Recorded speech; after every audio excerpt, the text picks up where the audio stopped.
आज हम नवरात्रि पर कुछ चर्चा कर लें, क्योंकि आज नवरात्रि है और नवरात्रि का पहला दिन है। आज के दिन आपको क्या करना चाहिए, कुछ चर्चा हम आपके लिए करते हैं।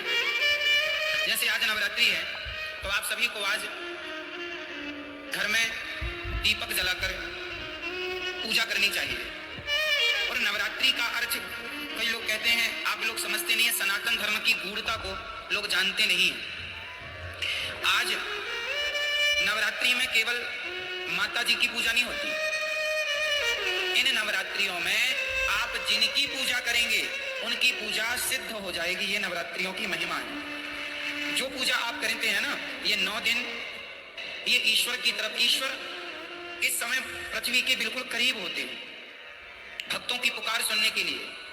कुल मिला के ये कहें कि जैसे गर्मियों की छुट्टी में आप लोग मन बना लेते हैं, चलो घूम आवे, बच्चों की पढ़ाई लिखाई नहीं है, चलो थोड़ा कहीं घूम आवे, तो कोई कहीं कोई कहीं, गर्मियों की छुट्टी में लोग निकल जाते हैं। उसी तरह भगवान साल में 2 बार पृथ्वी के समीप आते हैं देखने के लिए कि भक्तों का क्या चल रहा है। तो 9 दिन का भगवान छुट्टी का टाइम निकाल के 9 दूनी 18 साल में 18 दिन, नवरात्रि के 9 दिन, ये नवरात्रि के 9 दिन को इन नवरात्रियों में विशेष रूप से कौन, माँ अपने बच्चों को देखने आती है कि मेरे बच्चे कैसे हैं। हम सभी कौन है, बच्चे हैं। किनके बच्चे हैं, माँ। कौन है वो हमारी माँ, कौन माँ, कौन माँ?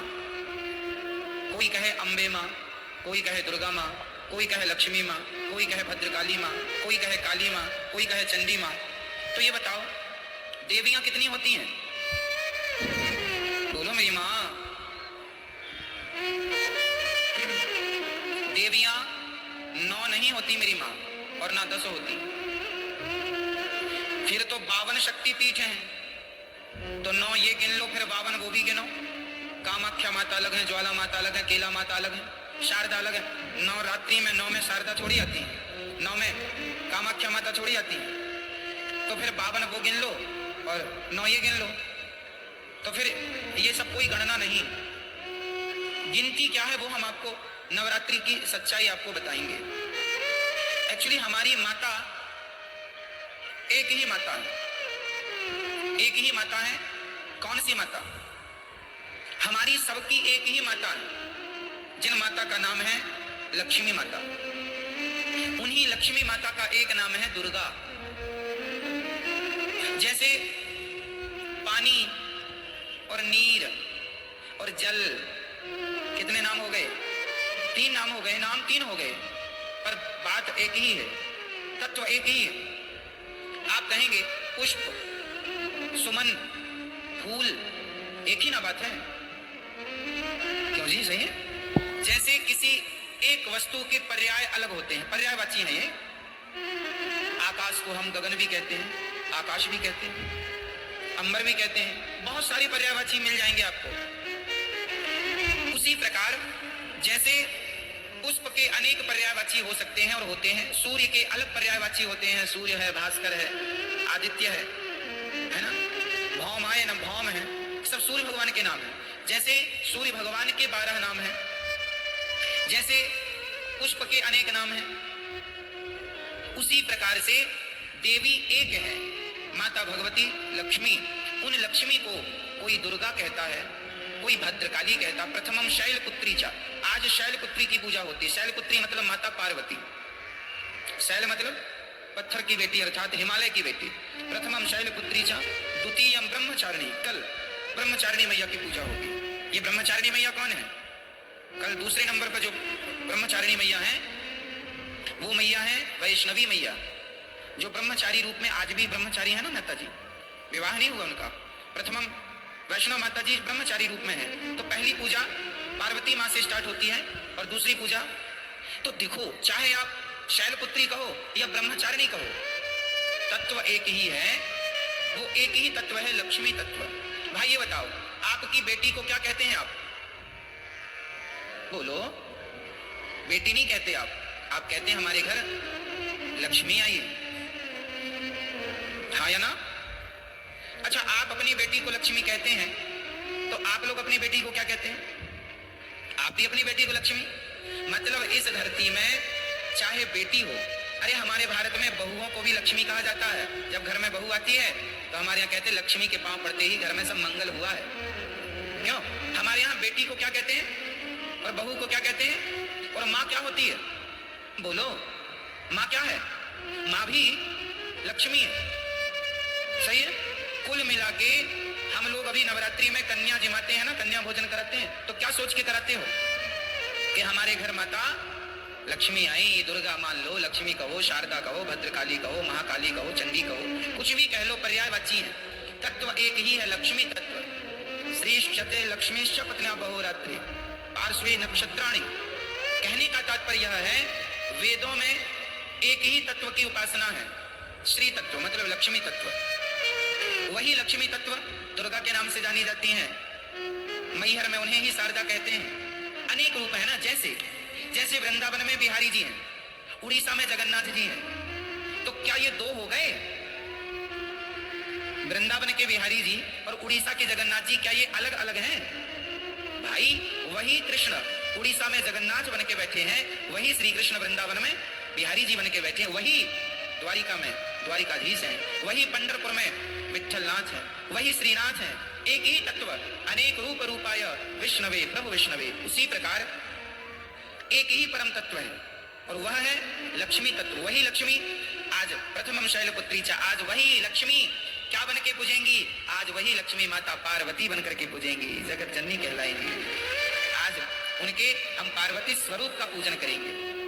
तो आप लोगों को घर में दीपक जलाकर आज माँ भगवती का ध्यान, लक्ष्मी जी का ध्यान करना चाहिए। हे माँ, हमारे घर में ये आपका ही घर है, आप हमारे मन मंदिर में आकर बैठ जाइए। नया वर्ष है माँ, हमारी बुद्धि को निर्मल कीजिए। हम सदा आपकी सेवा करते रहें, हम सदा आपकी आराधना करते रहें और हमारे घर में ये खुशियों का दिया सदा जलता रहे, ये ज्ञान का, ये भक्ति का दीपक सदा प्रज्वलित होता रहे। आज के दिन आपको राम रक्षा स्तोत्र, नारायण कवच का पाठ करना चाहिए। जो भी पाठ करेंगे, कुछ ना आवे तो श्रीमन नारायण आप आज श्रीमन नारायण का जाप व्रत है हम भारतीयों के, ये व्रत तो करने ही चाहिए। तो ये व्रत का अर्थ होता है उस दिन ज्यादा से ज्यादा भगवान का चिंतन, और अपने घर में कन्याओं को जरूर बुलाकर उनका सम्मान करके उनको आदर सहित भोजन कराइए, चरण धोइए। और यदि कन्या ना मिले तो कोई बात नहीं, अपनी माँ के चरण धोकर अपनी माँ को श्रद्धा से भोजन कराओ, ये सोचकर कि ये भगवान है, माँ है। माँ आपके घर में कन्या ना हो तो माँ तो है, तो माँ की चरण धोकर माँ का सम्मान कीजिएगा, ठीक है। ये नवरात्रि में देवी का पूजन, तो देवी तुम्हारी माँ देवी नहीं है क्या? क्यों? माँ से बड़ी कोई देवी है? इसलिए अपनी माँ। कई लोग ना अभी इस नवरात्रि में तो नहीं, जो अगली नवरात्रि आएगी वो नवरात्रियों में, उस नवरात्रियों में लोग माता जी घर घर बिठाते हैं, हर गली चौराहे में माता जी बैठती है ना। हम कहते हैं कि आप मिट्टी की माता जी बनवा के बिठाते हैं, अच्छा है, सम्मान कीजिए, श्रद्धा रखिए, अच्छा सब ठीक है, पर वो माता जो मिट्टी की बनी है उन माता में श्रद्धा तो रखिए, पर उनसे ज्यादा उस माता में श्रद्धा रखिए जो परमात्मा ने बनाई है। जैसे आप अपनी माँ कह के बुलाते हैं माता, उसका तो असली नाम माता ही है, माँ है। विडंबना तो ये है कि आज लोग मंदिरों में जाके माता जी को तो जल चढ़ाते हैं, माता जी की जय जयकार करते हैं, पर खुद की माता जी भूखी मर रही है, खुद की जन्म देने वाली माता प्यासी मर रही है, और आप जय माता दी के नारे लगा रहे हैं। इससे फायदा क्या है ये बताइए। कई लोग ना बड़ी होड़ करते हैं, खासकर नवरात्रियों में। क्या होड़ करते हैं कि उन्होंने भंडारे में 50,000 खर्च किया, हम 1 लाख का भंडारा करेंगे। उस कॉलोनी में 2 लाख का भंडारा हुआ, हम 3 लाख का भंडारा करेंगे। क्या होगा इससे? तुम देवी को खुश कर लोगे? अरे ये ना देखो कि भंडारा कितना बड़ा करना है, ठीक है, जरूरतमंदों को भोजन कराना जरूरी है, ठीक है, कराना चाहिए, अन्नदान श्रेष्ठ दान है, पर ये मत भूलिए कि आप अपनी 50,000 का भंडारा तो आप करा रहे हैं, सबको खिला रहे हैं, पर खुद की माँ बुढ़ापे में अलग बनाकर खा रही है, तो आप कौन सी देवी को खुश कर रहे हैं? क्या आपके इस व्यवहार से आपकी खुद की माँ भूखी मर रही है और आप सबको भरपेट भोजन कराएं, क्या आपके इस व्यवहार से माँ भगवती प्रसन्न हो जाएगी? इसका विशेष ध्यान रखना चाहिए। और हम सभी को इंसानों को भगवान मानना चाहिए। किसको भगवान मानना चाहिए? हमारी माँ भगवान है, हमारे पिता भगवान है, हमारे पति भगवान है, हमारे गुरु भगवान है, हमारे अतिथि भगवान है। जो इनमें भगवान का दर्शन कर लेगा वो फिर पत्थरों में भी ईश्वर का दर्शन कर लेगा। जो इंसानों में ना कर पाया वो पत्थर कभी नहीं पूजता रहे, झूठा पूज रहा है, झूठी है ना। कबीर जी लिखते हैं कि पाहन पूजे हरि मिले, पाहन मीन्स पत्थर होता, पाहन पूजे हरि मिले तो मैं पूजू पहाड़, तासे तो चक्की भली, जो पीस सिखाए संसार। पत्थर ही पूजना है तो तुम्हारी चक्की भी पत्थर की होती है, उसी को पूज लो, क्योंकि वो तो कम से कम तुम्हें आटा देती है पीस के। पत्थर ही पूजने हैं तो चक्की को क्यों नहीं पूजते? तो पत्थर पूजने की बातें नहीं है हमारे सनातन धर्म में। हमारे यहाँ मंदिर बाद में बने हैं। सनातन धर्म की गहराइयों को समझना पड़ेगा। कई लोग कहते हैं सनातन धर्म में तो पत्थर की पूजा होती है। ना जी, हमारे यहाँ पत्थर की पूजा नहीं होती। किसकी पूजा होती है वो मैं आपको आज स्पष्ट कर देता हूं। सुनो, हमारे वेद कहते हैं, पहला वाक्य है मातृदेवो भव, पितृदेवो भव, आचार्य देवो भव, अतिथि देवो भव। ये 4 वाक्य वेद का पहला मंत्र है। वेद यहां से शुरू होते हैं। पहली आज्ञा वेदों की क्या है? मातृदेवो भव, माँ को भगवान मानकर सेवा करो, ये वेदों की पहली आज्ञा है। पिता को भगवान मानकर उनकी सेवा करो, ये वेद की दूसरी आज्ञा है। अतिथि को भगवान मानकर सेवा करो, ये तीसरी आज्ञा है। और गुरु को भगवान मानकर सेवा करो, ये चौथी आज्ञा है। अब सोचो, ध्यान से समझना, जो व्यक्ति पहाड़े में काखा गाघा को समझ लेगा, भाई अखबार में भी काखा गाघा ही लिखा है, पर अखबार के काखा गाघा को समझने के लिए पहले आपको कौन सा काखा गाघा पढ़ना पड़ेगा? स्कूल में जाकर, स्कूल में हमें बुक मिलती है, उसमें जो काखा गाघा लिखा है उसको पहले मास्टर जी समझाते हैं। जब आप स्कूल जाके काखा गाघा समझ लेंगे तो फिर अखबार का काखा गाघा समझ में आ जाएगा।